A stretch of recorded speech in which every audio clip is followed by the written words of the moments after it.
ಶಾಸಕರ ಜೊತೆ ಸುರ್ಜೇವಾಲಾ ಸಭೆ ಮುಂದುವರಿಕೆಯಾಗಿದೆ. ಕೆಪಿಸಿಸಿ ಕಚೇರಿಯಲ್ಲಿ 1-to-1 ಮೀಟಿಂಗ್ ನಡೀತಾ ಇದೆ. ಕಾಂಗ್ರೆಸ್ ಶಾಸಕರಿಂದ ಅಹವಾಲು, ಸಮಸ್ಯೆ, ಅವರ ಸಂಕಷ್ಟಗಳನ್ನು ಆಲಿಸುವಂಥ ಕೆಲಸವನ್ನು ಸುರ್ಜೇವಾಲಾ ಮಾಡ್ತಾ ಇದ್ದಾರೆ. ನಿನ್ನೆಯಿಂದಲೂ ಕೂಡ ಶಾಸಕರ ಭೇಟಿ, ಶಾಸಕರ ಜೊತೆ ಚರ್ಚೆ ಮುಂದುವರಿತಾ ಇದೆ. ನಿನ್ನೆಯಷ್ಟೇ ಬೆಂಗಳೂರಿಗೆ ಆಗಮಿಸಿರುವಂಥ ರಾಜ್ಯ ಕಾಂಗ್ರೆಸ್ ಉಸ್ತುವಾರಿ ರಣದೀಪ್ ಸಿಂಗ್ ಸುರ್ಜೇವಾಲಾ ಶಾಸಕರನ್ನು ಕರೆದು ಮಾತನಾಡುವಂಥ ಕೆಲಸಕ್ಕೆ ಮುಂದಾಗಿದ್ದಾರೆ. ಶಾಸಕರನ್ನು ಕರೆದು ಕೂರಿಸಿ ಕೇಳ್ತಾ ಇದ್ದಾರೆ, ನಿಮ್ಮ ಸಮಸ್ಯೆ ಏನು ಅಂತ. ಈಗ ನಂಜೇಗೌಡ ಜೊತೆಯಲ್ಲಿ ಚರ್ಚೆ ನಡೀತಾ ಇದೆ. ನಿಮ್ಮ ಕ್ಷೇತ್ರದಲ್ಲಿ ನಿಮ್ಮ ಸಾಧನೆ ಏನು ಅಂತ ಕೇಳಿದ್ದಾರೆ. ಗ್ಯಾರಂಟಿ ಯೋಜನೆಗಳನ್ನು ಅನುಷ್ಠಾನ ಮಾಡಿದ್ದೀರಾ ಅಂತ ಕೇಳಿದ್ದಾರೆ. ಅನುದಾನದ ಸಮಸ್ಯೆ ಇದೆಯಾ, ನಿಮ್ಮ ಅಹವಾಲು ಏನು ಅಂತ ಪ್ರಶ್ನೆ ಕೇಳಿದ್ದಾರೆ. ಸುರ್ಜೇವಾಲಾ ಪ್ರಶ್ನೆಗೆ ನಂಜೇಗೌಡ ಉತ್ತರವನ್ನು ಕೊಟ್ಟಿದ್ದಾರೆ. ಕೆಲವು ಸಮಸ್ಯೆಗಳ ಬಗ್ಗೆ ಪ್ರಸ್ತಾಪವನ್ನು ಮಾಡಿದ್ದಾರೆ. ಕೆಲವು ಕ್ಷಣಗಳಲ್ಲಿ ಎಸಿ ಶ್ರೀನಿವಾಸ್, ಪುಲಕೇಶಿ ನಗರದ ಶಾಸಕ ಎಸಿ ಶ್ರೀನಿವಾಸ್ ಇರ್ತಾರೆ. ಮತ್ತೊಂದು ಕಡೆ ಶಾಂತಿನಗರದ ಶಾಸಕ ಎನ್.ಎ. ಹ್ಯಾರಿಸ್ ಹಾಜರಾಗ್ತಾರೆ, ಭೇಟಿಯಾಗ್ತಾರೆ, ಅವರ ಜೊತೆ ಚರ್ಚೆಯನ್ನು ಮಾಡ್ತಾರೆ. ಏನೆಲ್ಲ ನಡೆಯುತ್ತೆ ಅನ್ನೋದು ಕುರಿತಾಗಿ. ಯಾಕಂತ ಹೇಳಿದ್ರೆ ಅನೇಕ ಶಾಸಕರು ಅನೇಕ ರೀತಿಯಲ್ಲಿ ವ್ಯಾಖ್ಯಾನವನ್ನು ಮಾಡ್ತಾ ಇದ್ದಾರೆ. ನಮ್ಮ ಕ್ಷೇತ್ರದಲ್ಲಿ ಅಭಿವೃದ್ಧಿಗೆ ಹಣ ಇಲ್ಲ ಅಂತ ಕೆಲವರು ಹೇಳ್ತಾ ಇದ್ದಾರೆ. ಇನ್ನೊಂದು ಕಡೆಗಳಲ್ಲಿ ನಾವು ಜನರಿಗೆ ಮತ ಹಾಕಿ ನಮ್ಮನ್ನು ಕಳಿಸಿದಂಥವರಿಗೆ ಮುಖ ಆಗ್ತಾ ಇಲ್ಲ. ಅದಕ್ಕೆ ಕಾರಣ ಅಂತ ಹೇಳಿದ್ರೆ ಅನುದಾನದ ಕೊರತೆ ಅಂತ ಹೇಳಿ. ಮತ್ತೊಂದು ಕಡೆ ಕೆಲವಷ್ಟು ಈ ಟ್ರಾನ್ಸ್ಫರ್ಗಳ ವಿಚಾರದಲ್ಲೂ ಕೂಡ ಸಚಿವರಿಗೂ ಮತ್ತು ಶಾಸಕರುಗಳಿಗೂ, ಜಿಲ್ಲಾ ಉಸ್ತುವಾರಿ ಸಚಿವರು ಮತ್ತು ಆಯಾ ಶಾಸಕರ ಮಧ್ಯೆ ಕೆಲವಷ್ಟು ಭಿನ್ನಾಭಿಪ್ರಾಯಗಳಿದ್ದಾವೆ. ಆ ವಿಚಾರಕ್ಕೆ ಸಂಬಂಧಪಟ್ಟಂತೆಯೂ ಕೂಡ ಒಂದು ರೀತಿ ಏನೆಲ್ಲ ಸಮಸ್ಯೆ ಇದೆ, ಶಾಸಕರ ಮಾತಿಗೆ ಮನ್ನಣೆ ಸಿಗುತ್ತೋ ಸಿಗಲ್ವಾ ಎಲ್ಲವನ್ನು ಕೂಡ ತಿಳಿದುಕೊಳ್ಳುವಂಥ ಪ್ರಯತ್ನ. ಜೊತೆಗೆ ಆ ಸಮಸ್ಯೆ ಭುಗಿಲೇಳದಂತೆ, ಯಾಕೆಂದರೆ ಬಿ.ಆರ್. ಪಾಟೀಲ್ ಮತ್ತು ರಾಜು ಕಾಗೆ ಮಾತನಾಡಿದ ನಂತರದಲ್ಲಿ ಬಹಳ ದೊಡ್ಡ ಅಸಮಾಧಾನ ಸ್ಫೋಟವಾಗಿತ್ತು. ಇಡೀ ದೇಶ, ಇಡೀ ರಾಜ್ಯದಲ್ಲಿ ಬಹಳ ದೊಡ್ಡ ಕಡೆಗಳಲ್ಲಿ ಅಸಮಾಧಾನ ಸ್ಫೋಟವಾಗಿತ್ತು. ವಿರೋಧ ಪಕ್ಷಗಳಿಗೆ ಬಹಳ ದೊಡ್ಡ ಅಸ್ತ್ರವನ್ನು ಕೊಟ್ಟಂತಾಗಿತ್ತು. ಇದೀಗ ಅವರ ಸಮಸ್ಯೆಗಳನ್ನು ಆಲಿಸಿ ಪರಿಹಾರಕ್ಕೆ ಮುಂದಾಗ್ತಾ ಇದ್ದಾರೆ. ಇದು ಎಷ್ಟರ ಮಟ್ಟಿಗೆ ವರ್ಕೌಟ್ ಆಗುತ್ತೆ ನೋಡಬೇಕಾಗಿದೆ. ಒಟ್ಟು 40 ಶಾಸಕರಿಗೆ 1-to-1 ಮೀಟಿಂಗ್ ಇಲ್ಲಿ ನಡೀತಾ ಇದೆ.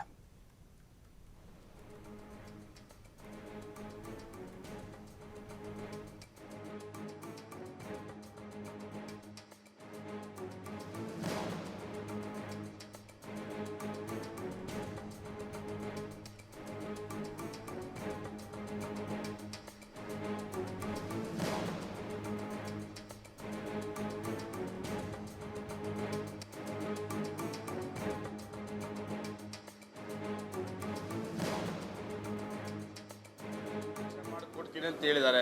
ನಾನು ಇಲ್ಲಿ ಯಾಕೆ ಚರ್ಚೆ ಮಾಡಬೇಕು, ಅವ್ರೇನಾದರೂ ನಿನ್ನ ಮಾಡೋದಿಲ್ಲ ಅಂತ ಹೇಳಿದರೆ, ನನಗೆ ಎಗನಿಷ್ಠವಾಗಿ ಹೇಳಿದರೆ ನಾನು ಇಲ್ಲಿ ಹೇಳ್ಬೋದಾಗಿತ್ತು. ಇವತ್ತು ಕೂಡ ಮುಖ್ಯಮಂತ್ರಿ ಉಪಮುಖ್ಯಮಂತ್ರಿ ಮೇಲೆ ನನಗೆ ನಂಬಿಕೆ ಇದೆ. ಅವತ್ತು ಏನು ಮಾತು ಕೊಟ್ಟಿದ್ದಾರೋ ಆ ಮಾತು ಪ್ರಕಾರ ನನಗೆ ಅವಕಾಶ ಮಾಡಿಕೊಡ್ತಾರೆ. ಏನು KMF ಒಂದೇ ಅಲ್ಲ, KMF ಇಲ್ಲ ಅಂದರೆ ಮತ್ತೆ ಅವಕಾಶನೇ ಇಲ್ಲ ಅಂತಲ್ಲ. ಕಾಂಗ್ರೆಸ್ ಪಾರ್ಟಿ ನಿಷ್ಠೆ ಇದ್ದರೆ, ತಾಳ್ಮೆ ಇದ್ದರೆ ಅವಕಾಶ ಬರ್ತದೆ. ಅದು ನಾನು 86ರಿಂದ ಕಾಂಗ್ರೆಸ್ ಪಕ್ಷ ಬಂದಿದ್ದೀನಿ. 86ರಲ್ಲಿ ಮಂಡಲ ಪಂಚಾಯತಿ ಮೆಂಬರ್ ಕೈ ಸಿಂಬಲ್. ಅವತ್ತಿಂದ ನಿಷ್ಠೆಯಿಂದ ಇರೋದ್ರಿಂದ ನಾನು ಎಲ್ಲ ಅವಕಾಶ ತಗೊಂಡಿದ್ದೀನಿ. ಆ ನಿಷ್ಠೆ ಇಟ್ಕೊಂಡಿರ್ತೀನಿ, ಅವಕಾಶ ಸಿಗ್ತದೆ. ಆದರೆ ನಿನ್ನೆ ಬಂಗಾರಪಟ್ಟಿ ನಾರಾಯಣ ಸ್ವಾಮಿ ಅವರು ಹೇಳಿದ್ದಾರೆ, ಅವರು JDS ಇಂದ ಬಂದಿರತಕ್ಕಂಥವರು ಈಗ ಬಂದು ಹಾಲು ಒಕ್ಕೂಟದಲ್ಲಿ ಅವರೇ ಅಧ್ಯಕ್ಷರಾಗಿ ಓಡಾಡ್ತಾ ಇದ್ದಾರೆ. ನಾರಾಯಣ ಸ್ವಾಮಿ ಯಾವ ಪಾರ್ಟಿಯಲ್ಲಿ ಇದ್ರೂ ಗೊತ್ತಿಲ್ಲ. ನಮ್ಮ ತಾತ ಕಾಂಗ್ರೆಸ್ ಪಾರ್ಟಿ. ನಾನು 86ರಲ್ಲಿ 22 ವರ್ಷಕ್ಕೆ ಕೈ ಸಿಂಬಲ್. ಅವತ್ತು ನಾರಾಯಣ ಸ್ವಾಮಿ 86ರಲ್ಲಿ ಏನಾಗಿದ್ದು ಕೇಳಿ ನೋಡಿ. ನಾನು 86ರಲ್ಲಿ ಸ್ಕೂಲ್ ಬಿಟ್ಟು ಮನೆಗೆ ಹೋದ್ರೆ, ಮನೆಗೆ ಹೋಗಿದ್ದು 1 ವರ್ಷಕ್ಕೆಲ್ಲ ಮಂಡಲ ಪಂಚಾಯತ್ ಎಲೆಕ್ಷನ್ ಬಂದರೆ ಅವತ್ತು ಕೈ ಸಿಂಬಲ್ ಕೊಡ್ತಾರೆ ನನಗೆ. ತಾಲೂಕ್ ಪಂಚಾಯತ್ ಪ್ರೆಸಿಡೆಂಟ್, ಮಂಡಲ ಪಂಚಾಯಿತಿ, ಗ್ರಾಮ ಪಂಚಾಯಿತಿ, ತಾಲೂಕ್ ಪಂಚಾಯಿತಿ ಮತ್ತು ಜಿಲ್ಲಾ ಪಂಚಾಯಿತಿ 2 ಸಾರಿ ಮಿಲ್ಕ್ ಯೂನಿಯನ್ ಮತ್ತು 2 ಸಾರಿ MLA ಆಗಿದ್ದೀನಿ. ನಾನು ಮೂಲತಃ ನಾನು ಮನೆಯೇ ಕಾಂಗ್ರೆಸ್. ಅವ್ರು ಯಾಕೆ ಆ ಥರ ಸ್ಟೇಟ್ಮೆಂಟ್ ಕೊಡ್ತಾರೆ ನನಗೆ ಗೊತ್ತಿಲ್ಲ. ಅವ್ರಿಗೆ ಮಾಹಿತಿ ಕೊಡ್ತಾ ಇರಬೇಕು. ಯಾರ ಮೇಲೆ ಕಂಪ್ಲೇಂಟ್ ಕೊಡ್ಬೇಕು? ನಾನು ಯಾಕೆ ಕೊಡಬೇಕು? ಕಾಂಗ್ರೆಸ್ ಶಾಸಕರ ಮೇಲೆ ನಾನು ಯಾಕೆ ಕಂಪ್ಲೇಂಟ್ ಕೊಡಬೇಕು? ನಾನು ಕಂಪ್ಲೇಂಟ್ ಕೊಡೋಕೆ ಹೋಗಿದ್ದಿಲ್ಲ. ಅವ್ರು ಯಾಕೋ ಗಾಚಾರ, ಅವ್ರಿಗೆ ತಲೆ ಕೆಟ್ಟೋದನ್ನು ಮಾತಾಡ್ತಾರೆ. ನನಗೆ ತಲೆ ಕೆಟ್ಟಿಲ್ಲ. ನಾನು ಮೂಲತಃ ಕಾಂಗ್ರೆಸ್ಗ.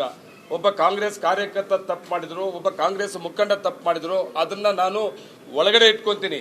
4 ಗೋಡೆ ಮಧ್ಯದ ಒಳಗಡೆ ಇಟ್ಕೊಂಡು ಸರಿ ಮಾಡೋಂಥ ಪ್ರಯತ್ನ ಮಾಡ್ತೀನಿ ನಾನು. ಅದು ಬಿಟ್ಟರೆ ಆಸೆ ಕಡೆ ಯಾರೋ ಮಾತಾಡಿದ್ರು, ನಾನು ಅದನ್ನು ಮಾತಾಡೋಕೆ ಹೋಗೋದಿಲ್ಲ. 100% ಇವತ್ತು ಕೋಲಾರ ಜಿಲ್ಲೆ ಏನಾದರೂ ಡೆವಲಪ್ಮೆಂಟ್ಸ್ ಆಗ್ತಾ ಇದೆ ಅಂದರೆ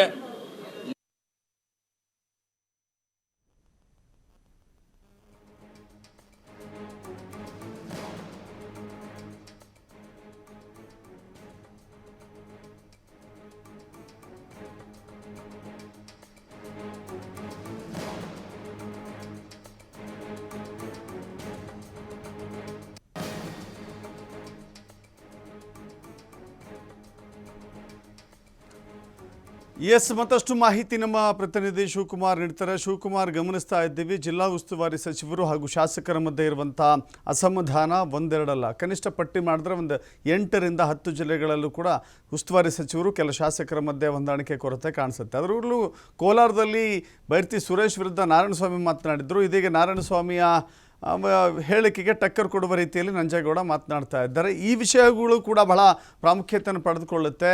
ಸುರ್ಜೇವಾಲಾ ಈ ವಿಚಾರಗಳಲ್ಲೂ ಕೂಡ ಗಮನ ಹರಿಸಬೇಕಾದಂಥ ಅನಿವಾರ್ಯತೆ ಕಾಣಿಸ್ತಾ ಇದೆ.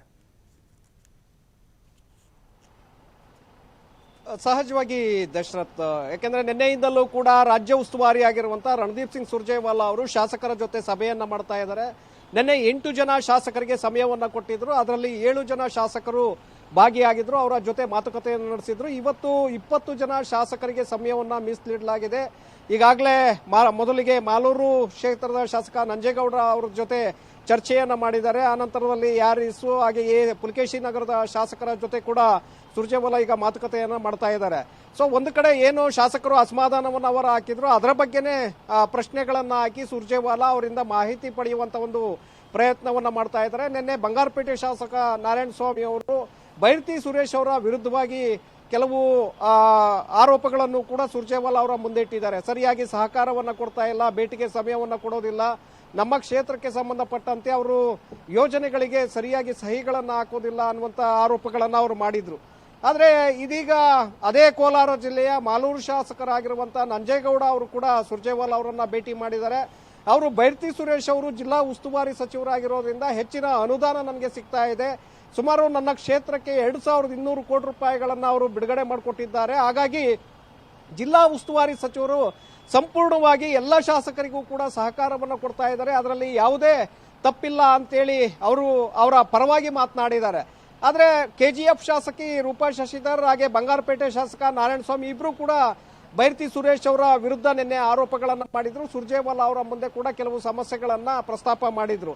ಇಲ್ಲಿ ನೀವು ಹೇಳಿದಾಗೆ ಸುಮಾರು 7-8 ಜಿಲ್ಲೆಗಳಲ್ಲಿ ಜಿಲ್ಲಾ ಉಸ್ತುವಾರಿ ಸಚಿವರ ನಡೆಯ ಬಗ್ಗೆ ಶಾಸಕರು ಸಾಕಷ್ಟು ಅಸಮಾಧಾನಗಳನ್ನು ಹೊಂದಿದ್ದಾರೆ.